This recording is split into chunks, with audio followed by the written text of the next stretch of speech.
ગાંધીનગરમાં પાણીજન્ય રોગચાળાના કેસોમાં વધારો થતા આરોગ્ય વિભાગ એકાએક દોડતું થયું છે। આ સાથે જ ચોંકાવનારો આંકડો સામે આવ્યો છે કે ગાંધીનગર સિવિલ હોસ્પિટલના પીડિયાટ્રિક વોર્ડમાં એક સાથે 104 બાળકો એડમિટ થયા છે। દેશના સૌથી સ્વચ્છ શહેર તરીકે ઓળખાતા ઇન્દોરના ભગીરથપુરા વિસ્તારમાં નર્મદા જળ સપ્લાયના નામે નાગરિકોને માનવ મળમૂત્ર મિશ્રિત પાણી પીવડાવવામાં આવતા 14 લોકોના મોત થયા છે, જેણે સમગ્ર તંત્ર સામે ગંભીર સવાલો ઊભા કર્યા છે। ત્યારે આવી ભયાનક સ્થિતિ ગુજરાતના પાટનગરમાં પણ ઊભી થાય તેવી શક્યતા દેખાઈ રહી છે, કારણ કે ગાંધીનગરમાં ટાઇફોઇડના કેસોમાં અચાનક ઉછાળો આવ્યો છે। રાજ્યના પાટનગર ગાંધીનગરમાં ટાઇફોઇડનો રોગચાળો ફાટી નીકળ્યો છે।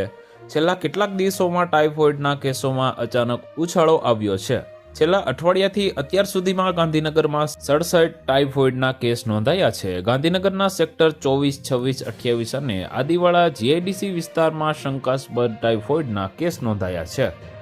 તો વધુ માહિતી મેળવવા માટે ચેનલ સાથે જોડાયેલા રહો। વિડીયો પસંદ આવે તો લાઇક કરી દેજો, ચેનલમાં નવા છો તો સબસ્ક્રાઇબ કરી દેજો।